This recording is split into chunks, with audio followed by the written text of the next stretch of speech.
लोग मुझे कहते हैं कि मेरी एंकरिंग में काफ़ी चुलबुलाहट है और मैं लोगों से बहुत जल्दी से जुड़ जाती हूँ क्योंकि मस्ती केवल इधर-उधर की नहीं होती है, भक्ति की भी मस्ती होती है।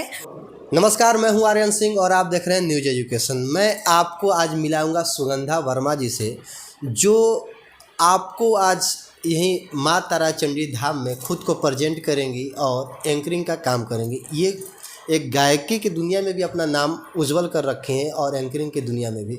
तो आपका बहुत बहुत स्वागत है। जी, नमस्कार और आपके दर्शकों को मेरा तहे दिल से प्रणाम, नमस्कार। जी। सबसे पहले ये बताइए कि आप एक लेडीज़ हैं और भारतीय नारी होने के अनुसार कहीं ना कहीं नारियों को प्रॉब्लम बहुत ज़्यादा होता है। आपको ऐसा कुछ प्रॉब्लम हुआ कि नहीं, मतलब इस लाइन में आने में? मैं इस मामले में बहुत लकी रही क्योंकि मेरे फ़ादर भी इसी फ़ील्ड में थे, तो बहुत सपोर्ट रहा और मुझे लगता है कि आपके व्यक्तित्व में भी वो बात होनी चाहिए और केवल समाज को दोष नहीं देना चाहिए। अगर आपके व्यक्तित्व में वो भारीपन, वो गंभीरता है और लोगों को आप सही तरीके से डील कर सकते हैं, तो कोई गलत चीज़ आपके साथ नहीं होती है। ये काफ़ी हद तक आपके ऊपर भी डिपेंड करता है, आपके व्यवहार, आपके आचरण, आपके सोचने के तौर तरीके पर भी काफ़ी कुछ ये डिपेंड करता है। अच्छा, आप यहाँ पे एंकरिंग करने आई हैं? जी। ऐसा मुझे लिस्ट जब मिला जी, था जी, उसमें जी। मुझे मिला। जी। तो एंकरिंग में ऐसा क्या खास है जो आज आप दर्शकों को लुभाएंगे? देखिए, लोग मुझे कहते हैं कि मेरी एंकरिंग में काफ़ी चुलबुलाहट है और मैं लोगों से बहुत जल्दी से जुड़ जाती हूँ क्योंकि ये एक नेचर भी ऐसा है मेरा, बहुत ही इंटरैक्टिव टाइप का, और कोई बहुत फॉर्मेलिटी वाली बात नहीं कहती।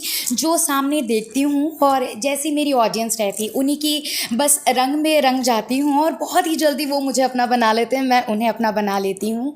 और स्पेशली यहाँ की जो ऑडियंस है बहुत ही भोली-भाली और कहते नहीं, एकदम गाँव की बड़ी प्यारी सी ऑडियंस है जिनके अंदर कोई छल-बल नहीं होता, बड़े निश्चल लोग होते हैं और खूब एन्जॉय करते हैं। स्पेशली कलाकारों को बहुत मान-सम्मान देते हैं, जो कि शहरों में उतना नहीं मिलता। बहुत ही फॉर्मेलिटी वाली लाइफ़ है, बट यहाँ पे वो ईश्वर के समान कलाकारों को पूजते हैं, उनका पैर भी छूते हैं भजन गायकों का, और बहुत प्यार से सुनते, बहुत प्यार देते हैं।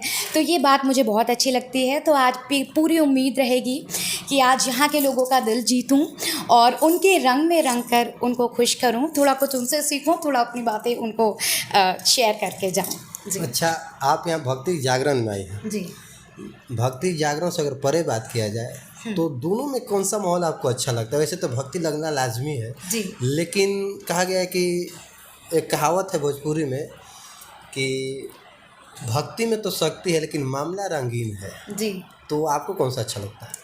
देखिए, मस्ती केवल इधर-उधर की नहीं होती है, भक्ति की भी मस्ती होती है और जो भक्ति वाली मस्ती होती है, अगर एक बार आपने उसका रसास्वादन कर लिया, तो फिर कोई और मस्ती समझ में नहीं आती और भक्ति में भरपूर मस्ती होती है। बस एक बार उस सरोवर में डुबकी लगा के देखिए, तो मुझे लगता है कि जिन लोगों ने भी अपने आप को भक्ति वाले रंग में डुबोया है, बड़ा ही आनंद लेते हैं और उनको ये वाली मस्ती कहीं से भी, अन्यत्र मस्ती से कहीं कम नहीं लगती। तो आज आप खुद ही देखेंगे, आप भी साक्षी रहेंगे कि लोग पूरा आनंद लेंगे माँ के जयकारे लगाकर, माँ के भजनों में ठुमके लगाकर। ज़रूरी नहीं है कि डिस्को डांस में ही लोग ठुमके लगाएं, माँ के भजनों में ठुमके लगाएंगे, माँ के भजनों को गाएंगे, तालियां बजाएंगे और पूरा आनंद लेंगे, भक्ति के मस्ती का पूरा आनंद लेंगे। जी।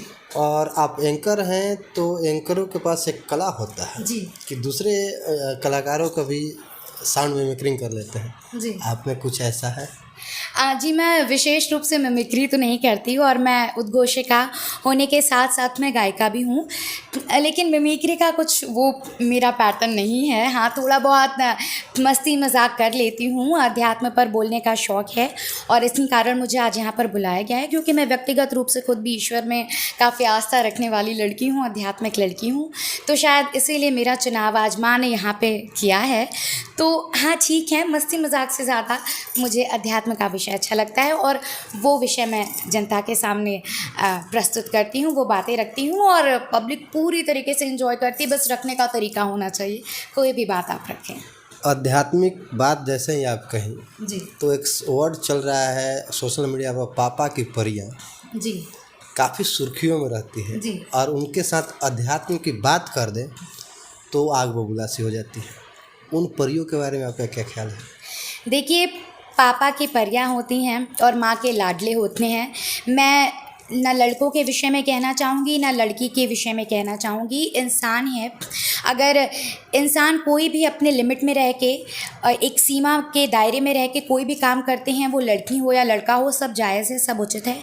लेकिन अगर किसी और की भावना को आप ठेस पहुंचाकर पापा की परी बन रहे हैं या माँ का लाडला बन रहे हैं, तो वो हर तरीके से अनुचित है। ना वो कोई विशेष रूप से लड़की है ना लड़का है। कोई भी अगर सीमा का उल्लंघन करता है और आपकी वजह से किसी दूसरे को आहत पहुंचता है, तो वो गलत है, वो नहीं होना चाहिए। चूँकि आप भी बहुत सारी लड़कियों के इंस्पायर हैं, तो लड़कियों के लिए एक संदेश, आखिरी मेरा ये सवाल भी है और मैं चाहूँगा कि एक जवाब के तौर पे एक मैसेज दें कि लड़की आपसे कुछ सीखें, कुछ समझें। जी, सबसे पहले तो लड़कियों के लिए जो मोदी जी का नारा है, बेटी पढ़ाओ बेटी बचाओ, तो मैं सबसे यही अनुरोध करूंगी कि मेरी आवाज़ जिन भी माँ तक पहुंच रही है या जिस भी परिवार तक पहुंच रही है, वो अपनी बेटियों को एजुकेट ज़रूर करें। और एजुकेशन के साथ साथ वो एक संस्कार का एजुकेशन भी ज़रूर लें। लड़कियों को स्वतंत्रता, इंडिपेंडेंस बहुत ज़रूरी है, लेकिन वो independence on the cost of आपके संस्कार की नहीं होनी चाहिए। और भाई, भारतीय नारी तो अपने वो कहते नहीं है कि अपनी सुकुमारता से भारतीय नारी अपने आदर्शों से पूरे विश्व में पहचानी जाती है। तो उस आदर्श को, उस संस्कार को हम लेके चलें और साथ ही साथ मॉडर्न भी रहें, एजुकेटेड भी रहें, हम इंग्लिश भी बोलें और साथ ही साथ अपनी मातृभाषा, अपनी मिट्टी की भाषा भोजपुरी से भी प्रेम रखें, लगाव रखें, तो हमारा डंका हर ओर बाजेगा। हम वेस्टर्न कपड़े भी पहने लेकिन अपने संस्कारों को ना भूलें और जैसा देश हो वैसा भेष धारण करें। और बस ये कहना चाहूँगी कि मॉडर्न होना बहुत अच्छी बात है, लेकिन आप अपनी मिट्टी से हमेशा जुड़ के रहिए, अपनी जड़ स्ट्रांग रहिए। फिर आप कितना भी उड़िए, आप उड़ के बहेंगे नहीं।